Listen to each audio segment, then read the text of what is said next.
பருத்திங்கள் சுமந்தாளே அவள் பெருமைப்பட வேண்டும்.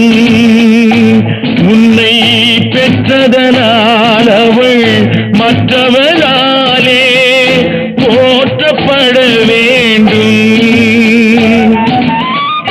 கற்றவர் சபையில் உனக்காக தனி இடமும் தர வேண்டும். உன் கண்ணில் ஒரு துளி நீர் வந்தாலும் உலகம் அழ வேண்டும்.